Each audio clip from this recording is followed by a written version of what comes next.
Hai plan-plan netizen seluruh Indonesia dimanapun kamu berada yang kadang komentarnya luar biasa.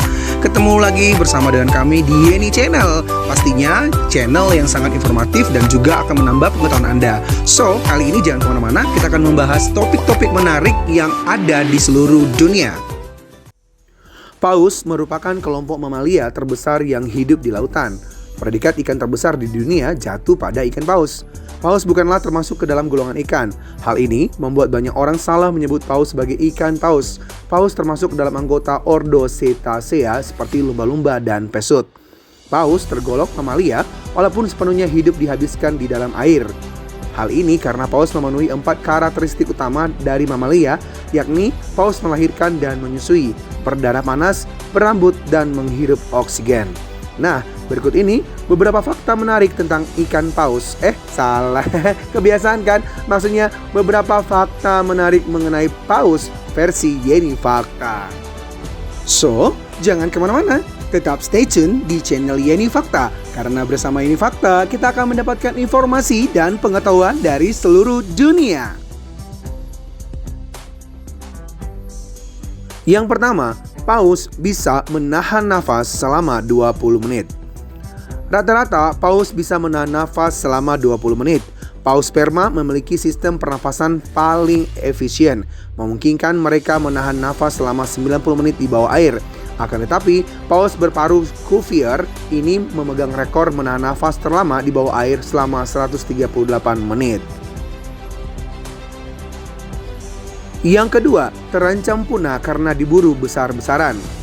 Pada tahun 1900-an, terjadi perburuan paus biru besar-besaran. Catatan menunjukkan sekitar 380.000 paus biru ditangkap. Perburuan paus biru tersebut bertujuan untuk mengambil minyak ikan yang berasal dari lemak mamalia raksasa tersebut. Minyak ikan paus biru banyak digunakan dalam lampu minyak dan untuk membuat sabun serta margarin. Komisi Penangkapan Ikan Paus Internasional menganggap ikan paus sebagai hewan yang dilindungi, sehingga pada tahun 1966 mengeluarkan larangan berburu global. Meski dikeluarkannya larangan tersebut, perburuan paus biru mengalami peningkatan pada akhir abad 19 hingga awal abad 20. Akibat perburuan yang sangat besar tersebut, diperkirakan populasi paus biru mengalami penurunan sekitar 70% hingga 90% dalam beberapa tahun terakhir. Yang ketiga, muntah paus digunakan sebagai parfum. Muntahan paus dapat dijadikan sebagai bahan pembuatan parfum yang sangat mahal. Hal ini disebabkan karena diduga paus ketika bagian-bagian tubuh dari makanan paus tidak dicerna dengan baik dan menumpuk di dalam saluran pencernaan sebelum dimuntahkan dan setelah keluar dari tubuh paus.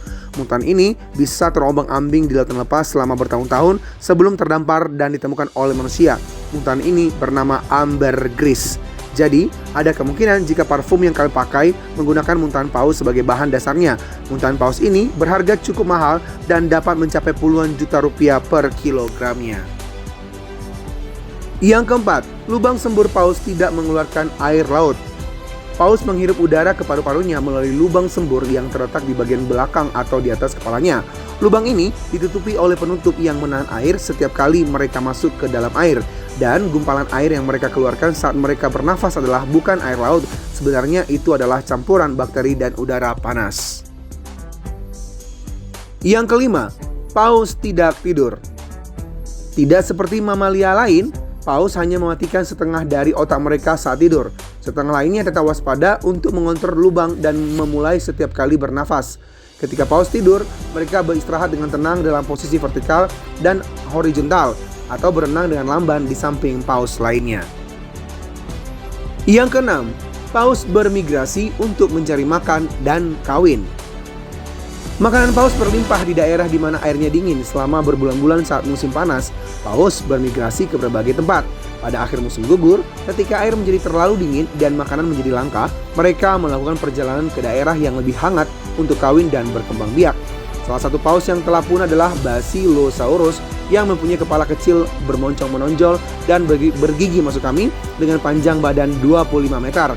Paus juga diduga berasal dari Ambulocetus, mamalia seukuran anjing laut dengan panjang badan sekitar 3 meter dan berat 325 kg. Yang ketujuh, dua kelompok paus. Saat ini paus dikelompokkan dalam dua subordo, yaitu paus bergigi atau Odontoceti dan paus tidak bergigi atau Maesticeti. Paus bergigi merupakan pemangsa yang memakan ikan, sotong, dan mamalia laut dan mempunyai satu lubang pernafasan. Paus bergigi berkerabat dengan lumba-lumba dan pesut. Paus tidak bergigi berukuran lebih besar daripada paus bergigi dan mempunyai struktur yang dikenal sebagai balin yang berbentuk sikat. Balin berguna untuk menyaring plankton yang merupakan makanannya. Paus berbalin mempunyai dua lubang pernafasan. Yang kedelapan, hewan migrasi terjauh. Paus menjadi hewan yang menempuh jarak migrasi terjauh. Paus abu-abu tercatat mampu menempuh jarak 22.530 km dari perairan Rusia yang dingin ke perairan Meksiko yang hangat dan kembali lagi ke tempat asalnya.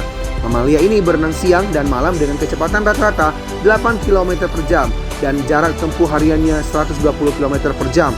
Biasanya, paus abu-abu mulai bermigrasi di bulan Oktober dan sampai di tujuannya di akhir Desember atau awal Januari. Yang kesembilan, bersuara paling keras. Tidak hanya tubuhnya saja yang berukuran besar, namun suara yang dihasilkan paus merupakan yang paling keras di antara semua hewan-hewan di bumi. Paus mampu mengeluarkan suara hingga 188 desibel, yang artinya lebih keras dari suara mesin jet. Paus berbicara dengan cara merintih dan mengeluarkan erangan yang disertai dengan denyut nadi frekuensi rendah. Yang ke-10, bukan kuda, ada paus unicorn. Selama ini, hewan mitologi unicorn dengan satu tanduk lurus memanjang diidentikan dengan jenis kuda. Akan tetapi, dalam dunia nyata, ada satu jenis paus yang memiliki tanduk panjang dan lurus seperti unicorn, yaitu paus narwhal. Tanduk ajaib paus narwhal yang berkembang dari gigi ini dilengkapi dengan sistem sensor yang kuat sehingga mereka mampu menggunakan tanduk spiral untuk mencari makan, mendeteksi arus lautan, mengetahui kualitas air, mendeteksi narwhal lainnya, dan bahkan untuk berburu. Tanduk narwhal dapat tumbuh hingga mencapai 2,6 meter atau setengah dari panjang tubuhnya. Yang ke-11, hewan penyerap karbon terbesar. Andrew G. Persing menemukan bahwa paus besar berperan penting dalam menangkap karbon dari atmosfer selama hidupnya. Seekor paus dapat menangkap dan menyimpan karbon rata-rata 33 ton karbon dioksida yang terakumulasi dalam tubuhnya sebelum bangkai mereka tenggelam ke dasar laut. Demikianlah ulasan menarik mengenai ikan paus. Mengenai paus versi Yeni Fakta. Semoga ulasan kali ini memberi informasi dan pengetahuan tambahan untuk kita semakin lebih baik. Jangan lupa untuk subscribe, like, komen, share, dan tonton terus channel Yeni Fakta. Karena bersama Yeni Fakta, kita akan mendapatkan informasi dan pengetahuan dari seluruh dunia.